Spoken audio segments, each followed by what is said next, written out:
Hello, welcome to episode 2. This one will just pretty much be a short one. I might even just do some missions if it'll let me do that. But this is just a thing because I want to play some video games before I gotta leave for the day, which is in about 45 minutes? I don't know time. But yeah, we're just gonna run around, view some of the event cutscenes and stuff, go visit the Crystarium and read some of the lore and all that. So, because for those who missed the previous episode, I have adjusted the volume settings for in-game stuff a little bit so you can actually hear me talking, hopefully. But we're gonna go trigger that cutscene at the cemetery, which requires either Machina or Rem as our player character, which we can do with assignment. And just selecting them from this list. Let's do Machina. And now I'm Machina. So we're literally just gonna run back to the classroom.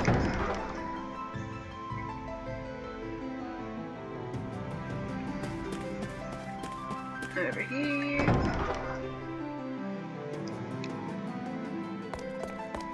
Let's see if they have different dialogues of different characters. You eat yet? Nope. Okay. Same things. So yeah, when you see the check mark has turned green, that means you have the correct character to watch the cutscene.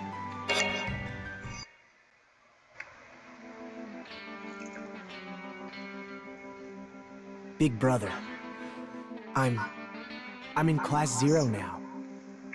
The legendary Class 0. Machina. I was reporting to my brother. Not that I have any memories of what he was even like anyway. Your brother died during a successful mission. He was protecting the Dominion after all. But it's weird. What is? According to the records, he wasn't part of the Capital Liberation Campaign. Huh? Then why? The authorities wouldn't tell me anything. He was on the battlefield? Without being deployed? That. Or he was on a top secret mission that they couldn't keep on record. He's your brother, Machina. I'm sure whatever he was doing, he did his best. I'd like to think that. But why would he be on the front lines? Brother, why did you die?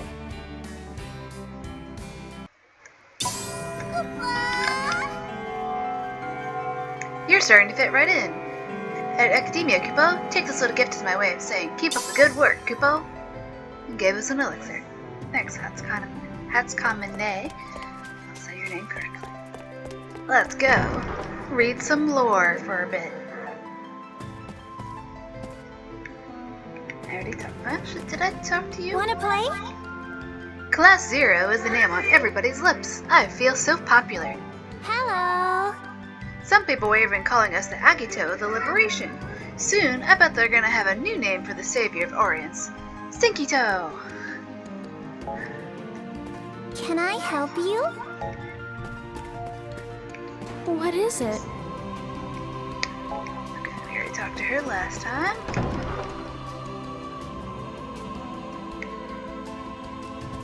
Anybody waiting for us? Nope. Okay, so let's go.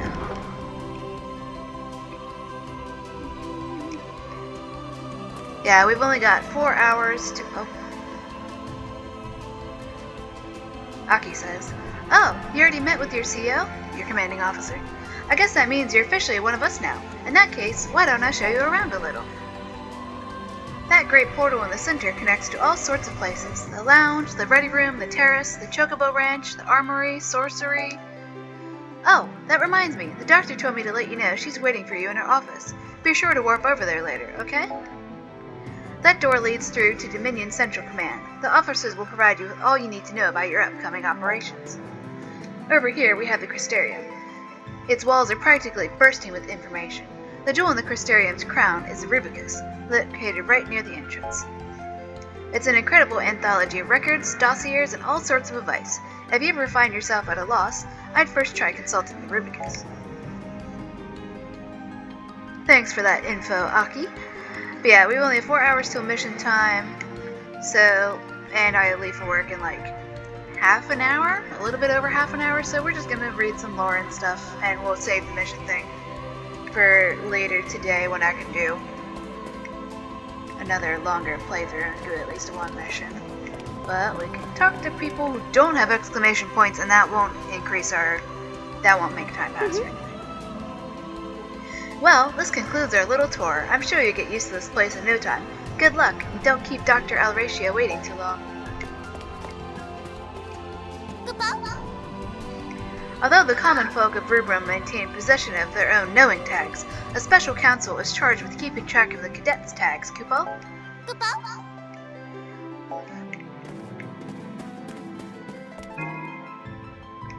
Didn't your CO used to be one of the 4 champions of Rubrum? I'm so jealous.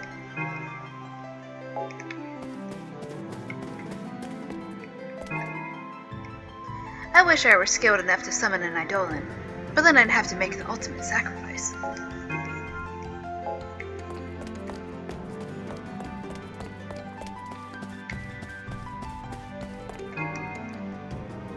Is Sid working for the Lassie, or are they the ones doing his bidding?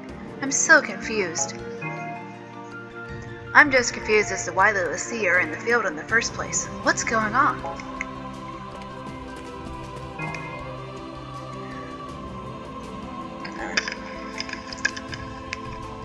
Let me scoot the microphone a little bit. How come we have to turn in our knowing tags to the administration before we march, when everyone else in the Dominion keeps it on their person at all times? Because they're the ones who keep track of all the cadets. Don't you think that's a lot more efficient than trying to collect tags from the battlefield? That's true. We cadets are valuable assets to the Dominion, so it makes sense that the top brass would need to know how many of us are available at any given time. So yeah, knowing tags are pretty much social security cards of this thing, but also it's a dog tag. If I end up dying out there, you'd better not visit my grave or something stupid like that. Yeah, well, don't think I'd want you to cry for me either, 'cause I don't.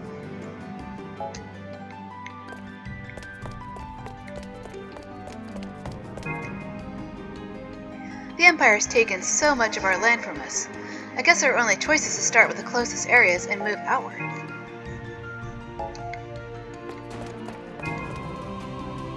I may still be a trainee, but I'm just as devoted to defending our homeland as any cadet. Okay, yeah, I think most of these people just have a single round of dialogue. We cadets have become the primary force of this war, but the trainees still provide valuable support in their own way.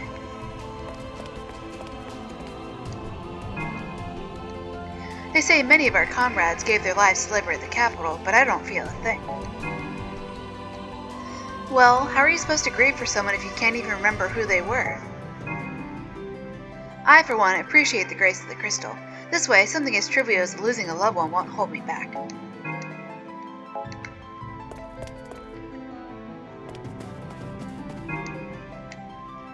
I'm not worried about McTie. Class 0 will kick the Empire out of there. That's what heroes do. Sure, they're strong, but no one said they need to be the heroes. We'll never win this war unless we all work together.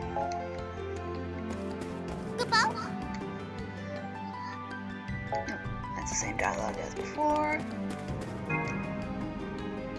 It is our duty as cadets to do everything in our power to reclaim the occupied villages. Yeah, let's take back what's rightfully ours. If we don't take a stand now, the Empire's gonna take everything we have left. The Empire criticizes us for relying on the crystal's power, but where do you think their technology comes from? They're nothing but a bunch of filthy hypocrites.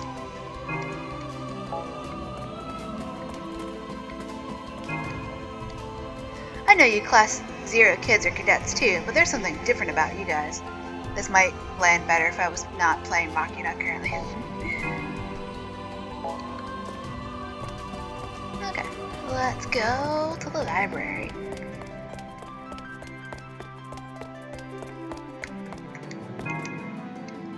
Apparently, the Empire has occupied the town where I was born.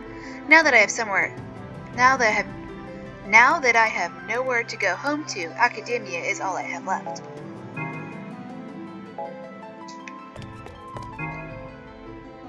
No one could have possibly predicted that the Empire would pull a stunt like this. Probably not, but now that we're allied with Concordia, Milites wouldn't dare to step out of line again.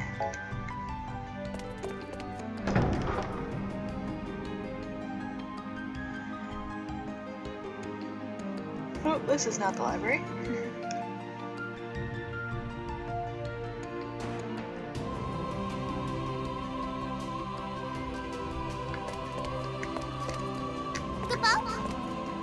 Greetings! You're from class Zilch, was it, Kupo?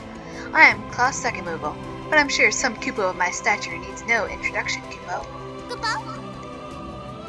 Well, if it isn't Machina, the former star of class 2nd, Kupo. How are you faring in your new environment? Don't let your new classmates' mediocrity drag you down, Kupo. Okay.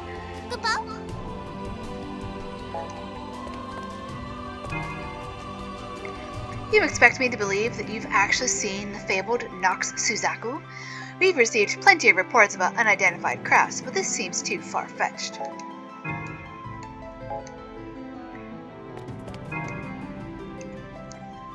As it were, I am the Tribune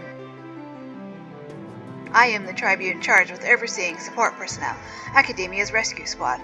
I have taken the liberty of officially registering you all as members of the SP. Do not hesitate to enlist your comrades' help. The support personnel, SP, consists of cadets who provide backup for their comrades on missions.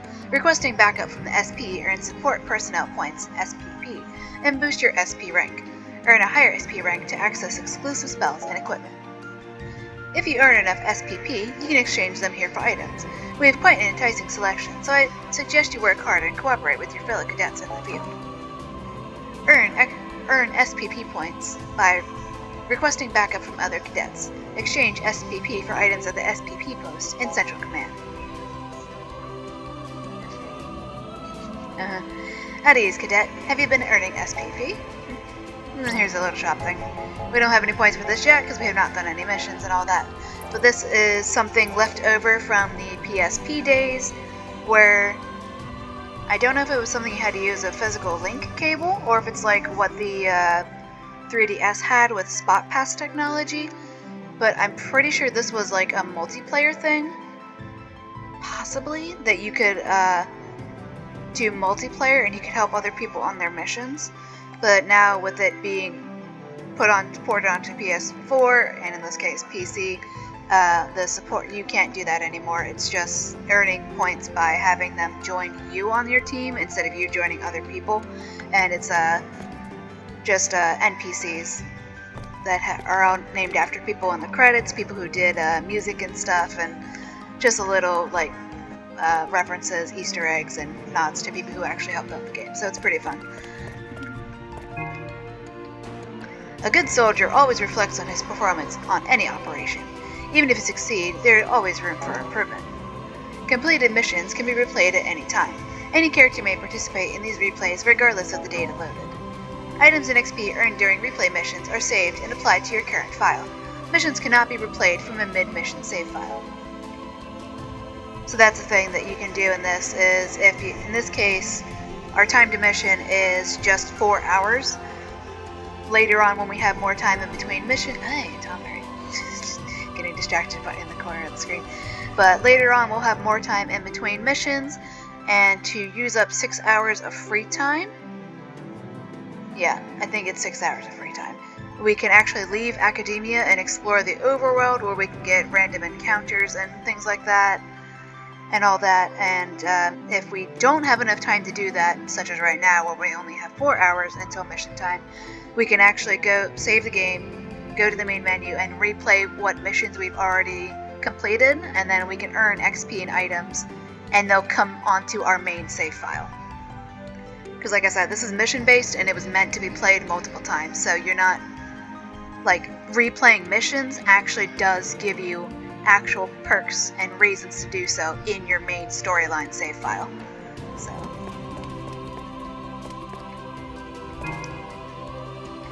Should a mission ever prove insurmountable, you would do well to consider reevaluating your approach. Sometimes the smallest adjustment can produce the greatest effects on the outcome of an operation. Oh, can you say that again for me? I missed it. Remember, Cadet, you aren't fighting this war alone. Don't be afraid to call for backup if you find yourself in a pinch. Oh, well, I accidentally skipped part of her dialogue, but she was just telling us that we can adjust our difficulty level at any time.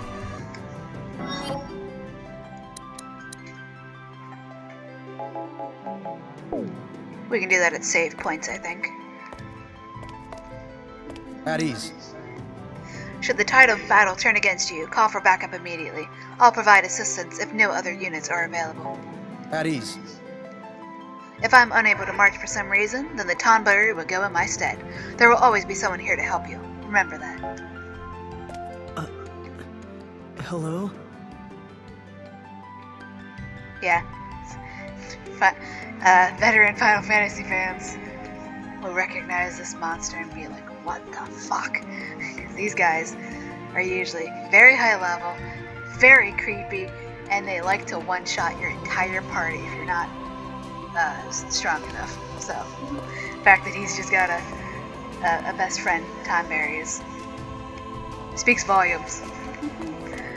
Good work. This is Tachinami. You must be from Class 0. My name's Tachinami. I'll be providing you with remote assistance on large-scale operations. If you're already itching to get out there on the front lines, I can arrange to have you deployed as soon as possible. Speaking with Tachinami to skip ahead to mission day. Advancing time will cancel all incomplete events and requests. And then you can also, while talking to him, preview what your next mission is to make sure you're at the correct level and you can train as needed. In this case, our next mission takes place on... I don't know what the date, the months spelled out are here. Akui 21st? XXI? Yeah. Akui 21st, 842, the cadet's first deployment. Mission level 12. After the virtual annihilation of its forces in the Imperial invasion, Rubin decides to conscript cadets into the military and send them to battle. The Dominion forms an elite unit of cadets who will recapture McTie, located on the outskirts of Akedemia. Central Command selects Class 0 to be a part of this operation, marking their first time experiencing, quote-unquote, real combat. Ready to march? No. Not yet. Can I walk up here? I was so excited when I saw this place for the first time. Never clicked on the map before. I came here with someone else. Who was it? Aw. I was so excited when I saw this place for the first time. Okay, so we gotta come here and interact with everybody else at some point.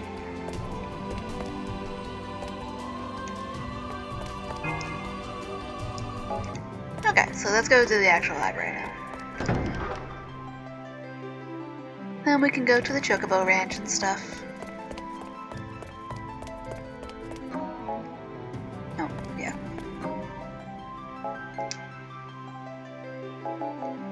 Actually, let's go to the Chocobo first. Everybody loves Chocobos. Wait, I should be here as Ace. Okay, yeah, I think they have a save point here.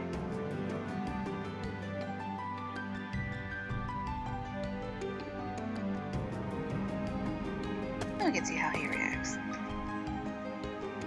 Little baby Chocobos. Howdy! I don't reckon I've seen you around these parts before. Welcome to Rubim's one and only Chocobo Ranch, where Chocobos rule the roost. They transport soldiers, sprint across the battlefield, and even provide victuals in a pinch. Why, I'd say they're heaps more helpful than some of those clumsy cadets. Well, since you done came all the way out here, I might as well give you this. I reckon it'll serve you plenty well out there in the field. Gave me 10 male Chocobos and 10 female Chocobos. And if you get a hankering for raising a Chocobo to your own, I'd say this'll come in handy too. Gave me 3 bundles of Gaizel greens? I can't remember how you pronounce that.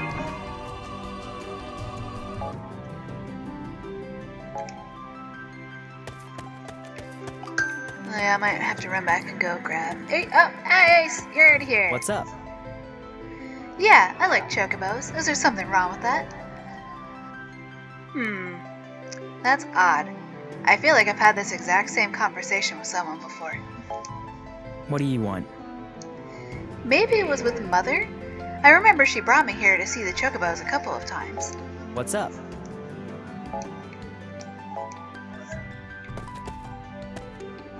Okay, so I don't have to come back to the base. This is where we breed chocobos, but reckon you aren't quite ready yet. How about you come back in a little while? Here's the chocobos.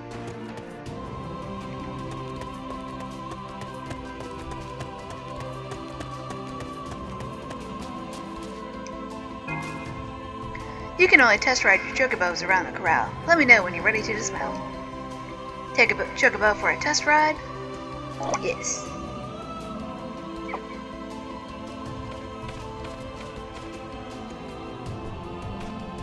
My cape is so big as Machina. Yeah, chocobos are, you can kind of tell these are from the PSP days from the camera work. I can moonwalk. Can I jump? Can't remember. Nope. Yeah, this is pretty much just so you know how to actually move around with them in the field. Because you can summon chocobos when you're on the overworld and they can help you evade monsters and stuff.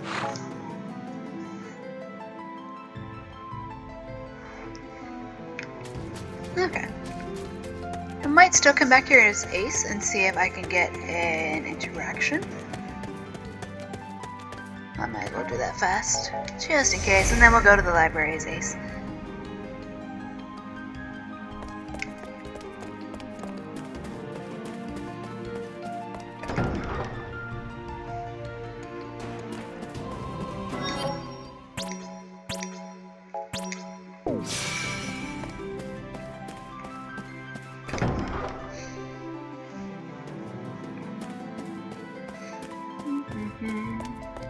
Chocobo time.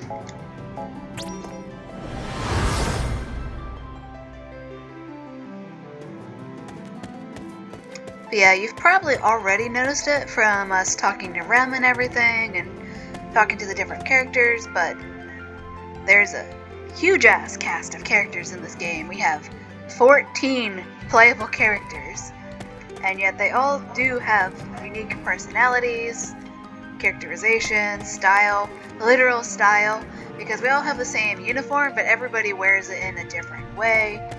They've got their own little flair and alterations they've made on it, because they're not super duper strict about the uniforms, especially Class 0. Okay, nope, no cutscenes here yet. We will later. So let's go to the library and see what Rubicus entries we have unlocked so far.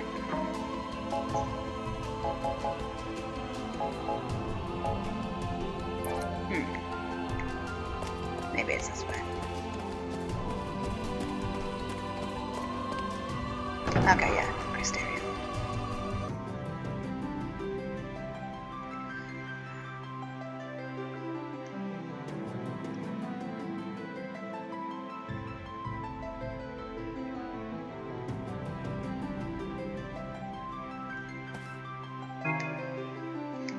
I've been honing my psychic powers lately. Want to see?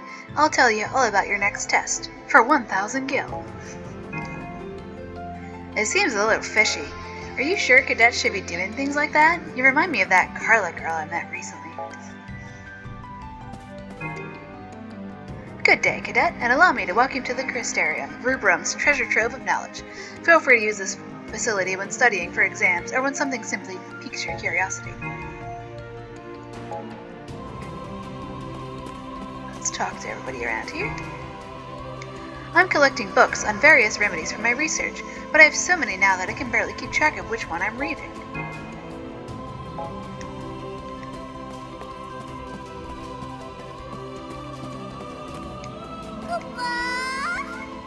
I'm Class 9's Moogle, Kupo. They're all pretty hopeless, but that's okay. All that matters is that they're happy and healthy, Kupo.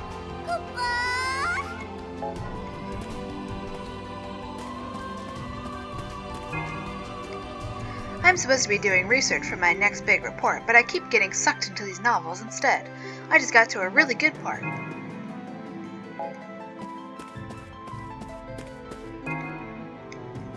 I think I've read the same page 100 times, but it's not sticking. It's not that I can't concentrate, it's just that the source material is so poorly written. Witch King. We're in the middle of a national crisis, and they're still giving tests? As if we aren't already suffering enough. That's just cruel.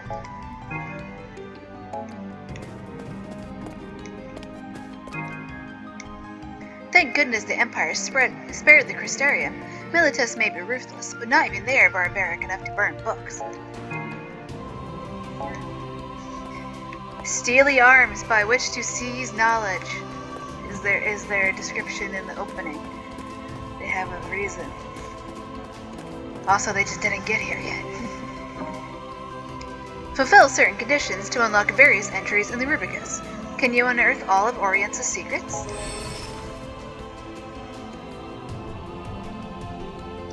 So we have the Annals of Orients, Historical Passanet, Eidolon Arcana, Enemy Compendium, Record of Service, and Code of Akedemia.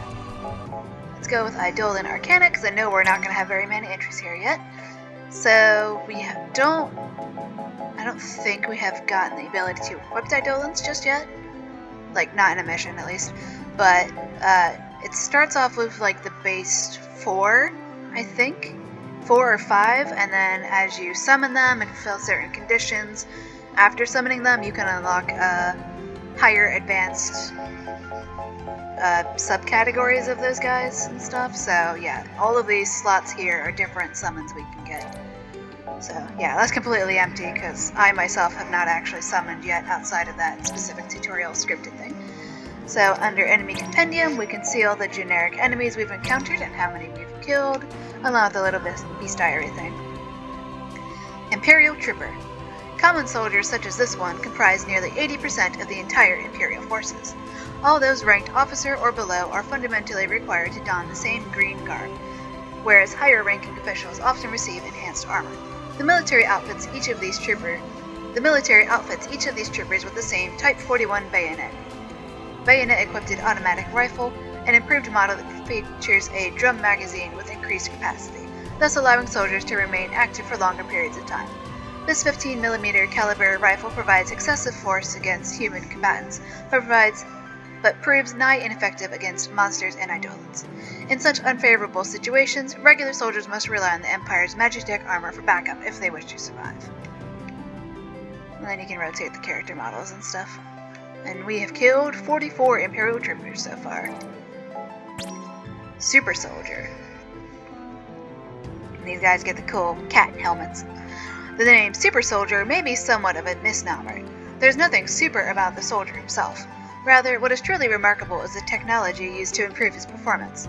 Imperial scientists discovered they can use a modified C engine to extract energy from the White Tiger crystal and artificially enhance a trooper's physical capabilities.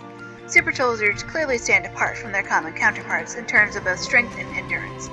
Moreover, scientists have included a system in the trooper's armor that will automatically administer a strength serum, enhancing the super soldier's strength and agility exponentially. Imperial Central Command issues this valuable armor almost exclusively to a few high-ranking commanders in each squad, although all members of certain elite units are outfitted with a special gear. And we've only encountered and killed one of these guys yet. But they have the cool cat things, and they have more white instead of green. And then there's 2 other rankings for the generic guys there. I gotta grab a bottle of water quick.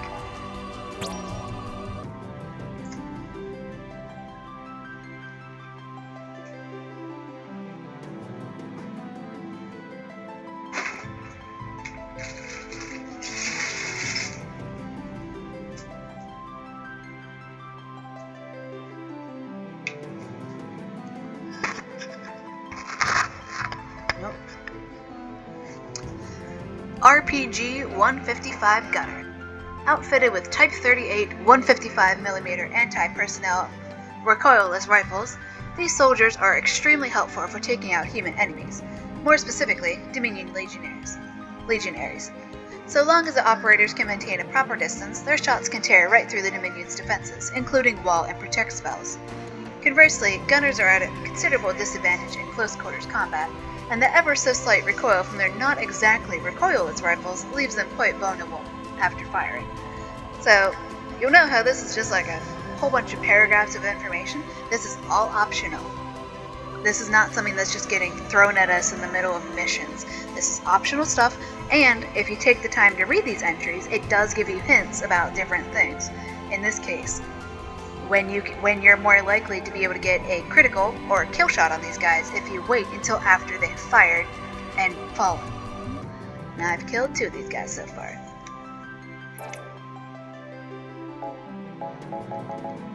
Nimrod. Killed 3 of these.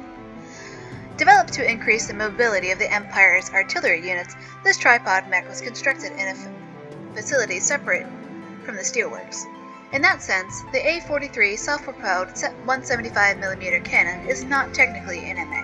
Semantics aside, however, the Nimrod functions much like any of the Empire's other mechs and may be considered a Magitech armor for all intents and purposes. The Nimrod's built-in rapid-fire 175mm cannon allows it to effectively combat enemies approaching from both air and land across a wide range. Designed to function as a moving battery, this mech has only one rear leg which absorbs the shock of recoil. Although this cannon is nowhere near as mobile as its MA brethren, its simple design lends itself to mass production, and the Empire has deployed Nimrods to all corners of Orient since the outbreak of the war.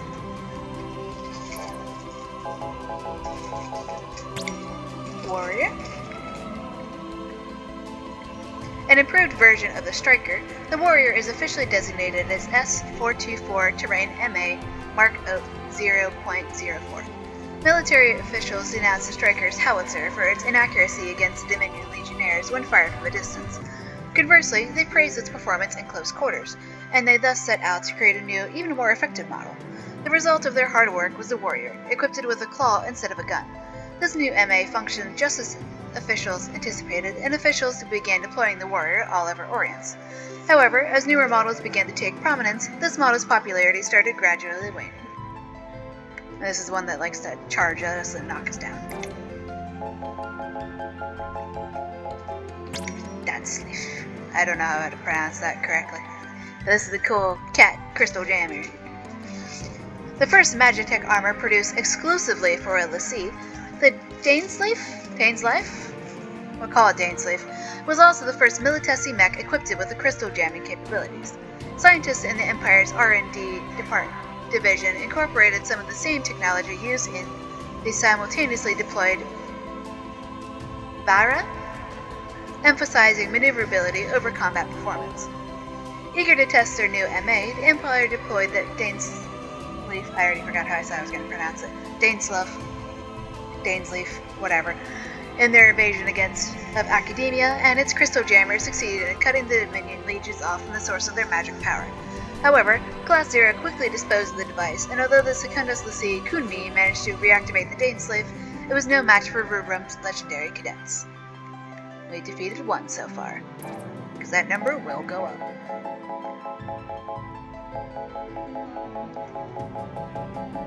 Scrolling.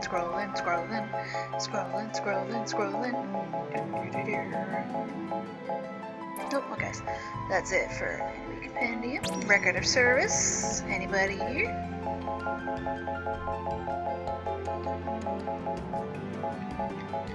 Nope. Code of Akedemia? Nope, that's just like stuff. Historical persona. And Machina Kunagiri, male, age 17, height 5'9", weapon twin rapiers. Rem's childhood friend and one of the newest members of Class Zero, Machina is easily one of the most talented cadets in all of Akedemia. He holds himself to extremely high standards. Although this makes him appear standoffish at times, talking to him reveals he is, in actuality, a friendly but serious stern pupil. And we can zoom in on his face. Hit X for next. Severed from their crystal's blessing. During the Militesi assault on Akedemia, the Imperial forces deployed two crystal jammers to suppress the Dominion's magic, one aboard a dreadnought and another built into a Magitech armor. Severed from their crystal's blessing, Rubrum's cadets, legionaries, and Lysii were left all but powerless. But when the Lacey Kunmi stepped out of her MA to engage Dominion legionaries hand-to-hand, Class Zero destroyed the jammer aboard the Imperial Dreadnought, temporarily restoring the use of magic and creating an opportunity for cadets like Machina and Rem to launch a counter-offensive. Realizing the danger of the situation, Kunmi quickly returned to her MA and reactivated the second jammer, but it was too late. Class Zero arrived on the scene and made quick work of the device, destroying Kunmi's MA in the process and foiling the Empire's campaign to capture Akedemia. Mission count 0. Kill count 0. Phantoma harvested 0. Site kills 0. Casualties 0. Commands executed 0. Impact count 0. Dodges performed 0. We will go over Ace, because I've played him the most so far, and then that'll be it for this quickie episode, and I'll be back later today. Ace. Male, age 16, date of birth, Tur 10th, 825. Height, 5'6", weapon, cards. In 833 RG, Dr. Auracia took the 8-year-old Ace under her wing and flew him off to a special faculty at Akedemia. There she raised him, and he began a rigorous training program focusing on combat and magic. 9 years later, Ace joined the Liberation of Rubrum and officially registered as a Class 0 cadet soon after. His cool exterior masks a bit of a reckless streak, but he means well in all he does. In this world where memories of the dead are erased from the minds of the living, Ace is one of the few who can empathize with those who suffer pangs of loss and shed tears for the fallen. A rather sensitive boy, Ace occasionally finds himself humming the song Dr. Auracia used to sing to him when he was younger. So walk on, wandering souls, for your respite we pray. Let our humble song clear your hearts of dismay. Rekindle the flames in your souls and set you free. So walk on and become the light that guides the way. Thanks, Imperial Raj. Mission count 1. Kill count 48. Phantoma harvested 41. Oh, we're only 10 away from an achievement. Site kills 21. Not bad for my first mission in 5 years. Casualties 0. Commands executed 573. Impact count 35. I think that means how many times I've been hit. I'm honestly not sure what that one was. Dodges performed 142. Okay, that's it for now, and then I'll be back later today for an actual play session where we'll do more missions, and then I'll probably just do everybody else's other entries in another short little video just focused on missions. Let's go. Nope, we don't want to teleport. We'll go back to our classroom.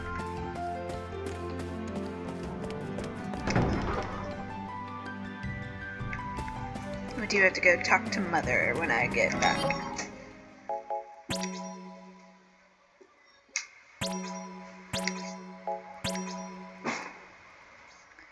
Okay, that's it. Bye!